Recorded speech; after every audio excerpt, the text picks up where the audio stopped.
আসসালামু আলাইকুম রহমতুল্লাহি ওবরকাতুহু।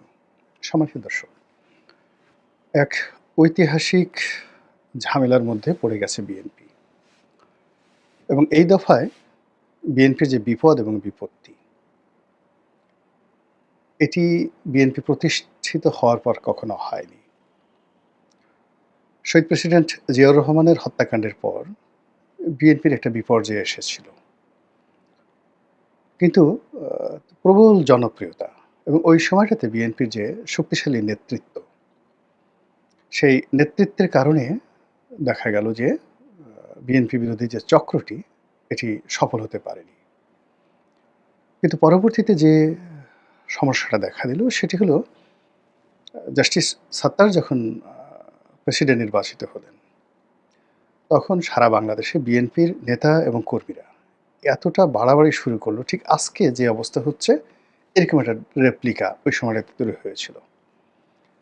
ফলে তৃণমূল পর্যায়ে বিএনপি সম্পর্কিত নেতিবাচক কথাবার্তা শুরু হলো, যেটা জিয়াউর রহমান সাহেবের আমলে কল্পনাই করা যেত না। এবং একটা ব্যাপার হলো, যখনই কোনো একটা খুবই স্ট্রং শাসন থাকে, তো জিয়াউর রহমানের শাসনটা খুবই স্ট্রং ছিল। এই স্ট্রং শাসন থেকে যখন অল অন এ সাডেন একটা রিল্যাক্স শাসন চলে আসে, জাস্টিস সাত্তারের মতো একজন বয়স্ক মানুষ, তখন ওই যে দলের মধ্যে যে সকল দুষ্ট লোক থাকে তারা রীতিমতো একটা স্বর্গরাজ্য তৈরি করে নেয়। একটা পরিবারে ধরেন পিতা খুব সৎ এবং একই সঙ্গে কঠোর, কিন্তু অনেক ধনসম্পদের মালিক। তো ছেলেরা কেউ মদ খেতে চায়, কেউ অন্যায় কাজ করতে চায়, কিন্তু বাবার ভয়ে পারে না। যখন সেই যাকে বলা হয় বাপ মারা যায়, প্রথমে তো ছেলেরা চাবি নিয়ে মারামারি করে, এরপরে সিন্দুক লুট করে তারা মদ খাবে, গাঁজা খাবে, অপকর্ম করে পিতার যে সহায় সম্পত্তি মুহূর্তের মধ্যে শেষ করে দেয়। এভাবে রাজনীতিতেও যখন খুব কঠিন শাসন চলে, অনেস্টি, তারপরে ডিগনিটি, যাকে বলে সুনাম সুখ্যাতি, যখনই কোনো রাজার এই অবস্থা হয়, তার মৃত্যুর পরে মুহূর্তের মধ্যে সেটা ধসে পড়ে। যেমন ধরেন আওরঙ্গজেব ৫৩ বছর বা ৪৯ বছর তিনি শাসন করেছেন, সততা, ন্যায়পরায়ণতা সব কিছুর দিয়ে তিনি মানে শ্রেষ্ঠতম মুঘল সম্রাট, সব দিক থেকে শ্রেষ্ঠ। কিন্তু তার উত্তরাধিকারী ছিল না এবং তার সন্তানেরা এই যে তার যে কঠিন অনুশাসনের কারণে বেশিরভাগ সন্তানের বেশিরভাগ সময় জেলে ছিল। তিনি বন্দি করে রাখতেন তাদেরকে গোয়ালিয়র দুর্গে। তার মৃত্যুর পরে এই পুরো রাজ্যে শুরু হলো অনাথ সৃষ্টি। একইভাবে শশাঙ্ক শশাঙ্ক খুব শক্ত হাতে তার রাজ্যটাকে তিনি চালিয়েছিলেন, কিন্তু তার মৃত্যুর পরে পুরো শাসন ব্যবস্থা ভেঙে পড়ে। জিয়াউর রহমানের ক্ষেত্রে তদ্রুপ। তো জিয়াউর রহমানের সময়টাতে কেউ অন্যায় করবে, দুর্নীতি করবে, তার পরিবার, তার সন্তান, তার স্ত্রী, তার শালা সম্বন্ধী, এগুলো কল্পনাই করা যেত না। কোথায় সাইদ ইস্কান্দার? সাইদ ইস্কান্দারের কোনো নামগন্ধ ছিল? পাছা লাল করে ফেলতো জিয়াউর রহমান সাহেব যদি সাইদ ইস্কান্দারকে পেতেন। সাইদ ইস্কান্দারের যে যাকে বলা হয় বদনামগুলো হয়েছে পরবর্তীতে বেগম জিয়ার শাসনামলে, এটা জিয়াউর রহমান সাহেবের জমানাতে সাইদ ইস্কান্দার নামে যে জিয়াউর রহমানের একজন শ্যালক আছেন, এ কথাই থেকে বলতে সাহস পেত না। এইরকম ছিল তার শাসন। তো সেই শাসনের পরে যখন সত্তার সাহেব আসছেন, একেবারে এমন একটা পরিস্থিতির সৃষ্টি হলো যে সামরিক শাসন চলে আসলো। তো আবার শেখ হাসিনার জামানাতে ১৫টা বছর ধরে সমস্ত মাল মশলা শেখ হাসিনা খেয়েছেন বা তার লোকজন খেয়েছেন। কিন্তু ব্যক্তিগতভাবে শেখ হাসিনার কঠোরতা ছিল, ভীষণ রকম কঠোরতা ছিল। তার সামনে গিয়ে জয় জোরে একটা কথা বলবে, পুতুল একটা জোরে কথা বলবে, ববি একটা কথা বলবে, শেখ হেলাল, শেখ সেলিম বা আবুল হাসনাত আবদুল্লাহ ও তাদের যত মাতব্বরি, সেটা হলো গণভবনের বাইরে। গণভবনের ভিতরে প্রশব্দ করার মতো অবস্থা কারোর ছিল না। এটা হলো রিয়ালিটি। আর অন্যদিকে সে যেভাবে বিএনপিকে স্ক্রু দিয়ে টাইট দিয়ে রেখেছে, তো সেক্ষেত্রে বিএনপির মধ্যে যারা চাঁদাবাজ, দুর্নীতিবাজ বা জামাতের মধ্যে যারা চাঁদাবাজ, দুর্নীতিবাজ, তারা জীবন নিয়েই তাদের টানাটানি। কিসের দুর্নীতি, কিসের মদ খাওয়া, কিসের গাঁজা খাওয়া, কিসের চাঁদাবাজি করা, জান নিয়ে টানাটানি। শেখ হাসিনা সবার জীবন তামা তামা করে ছেড়ে দিয়েছেন। ফলে কি হলো, শেখ হাসিনার পতনের পরে এই লোকগুলো একেবারে সব রাস্তায় নেমে উইদিন ১৫ দিন, যে আল্লাহ রাব্বুল আলামিন তাদেরকে ১৫ বছর পরীক্ষার মধ্যে রেখেছেন, আল্লাহকে তারা ১৫টা দিন সময় দেয়নি। এর মধ্যেই তারা সব অপকর্ম করে আজকের এই অবস্থায় বিএনপিকে নিয়ে এসেছে। এখন বিএনপির যে সমস্যা, সেটা হল ইমেজ সংকট। তার দলের মধ্যে ইমেজওয়ালা কোনো লোক নেই। একজন লোক বলা যাবে না এর পা থেকে নখ পর্যন্ত অনেস্টি রয়েছে। ২ নম্বর হলো যে কমান্ড রয়েছে দলের উপর। এর কথায় সবাই ভয়ে থরথর করে কাঁপে। এরকম কমান্ডওয়ালা বিএনপির মধ্যে কোনো নেতা নেই।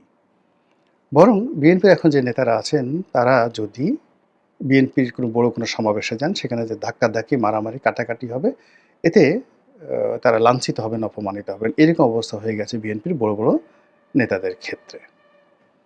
এই গেল একটা সমস্যা। ২ নম্বর হলো যে বিএনপি যেমন তারেক জিয়া আছেন, বেগম জিয়া আছেন কিংবা আম আ জিয়াউর রহমান সাহেব ছিলেন।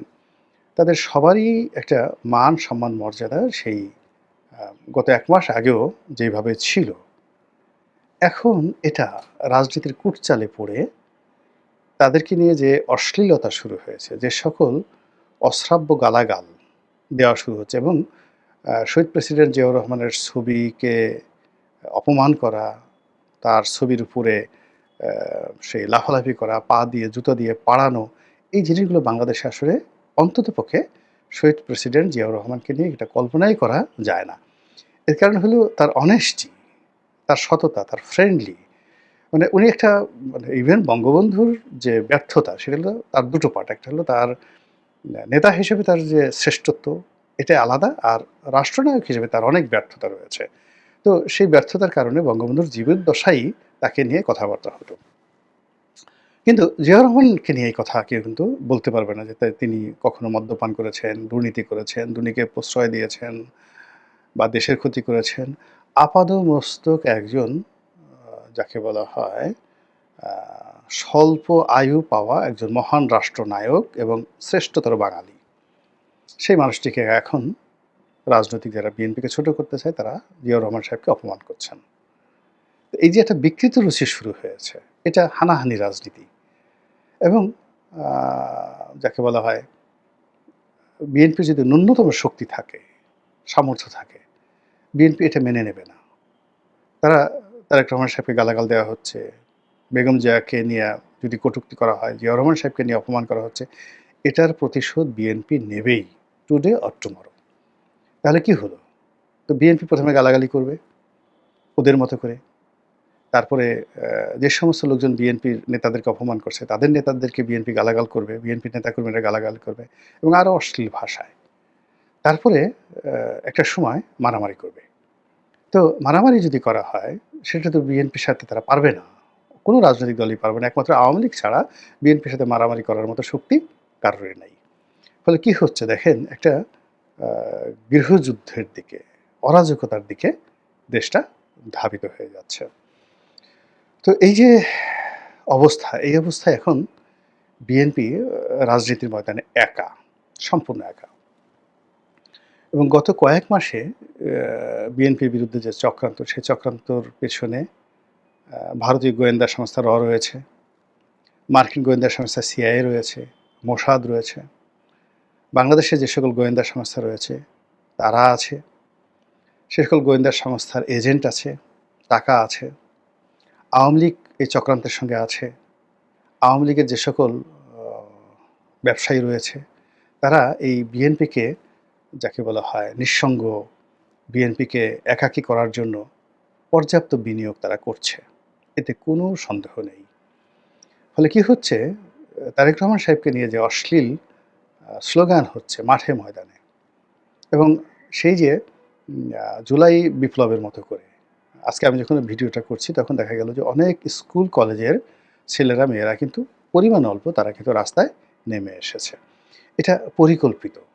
বিএনপিকে একা করার, বিএনপিকে নিঃসঙ্গ করার এবং বিএনপিকে যাকে বলা হয় জনবিচ্ছিন্ন করার, ঘৃণিত একটি দলে পরিণত করার একটা মাস্টার প্ল্যান কিন্তু বাস্তবায়িত হয়ে যাচ্ছে।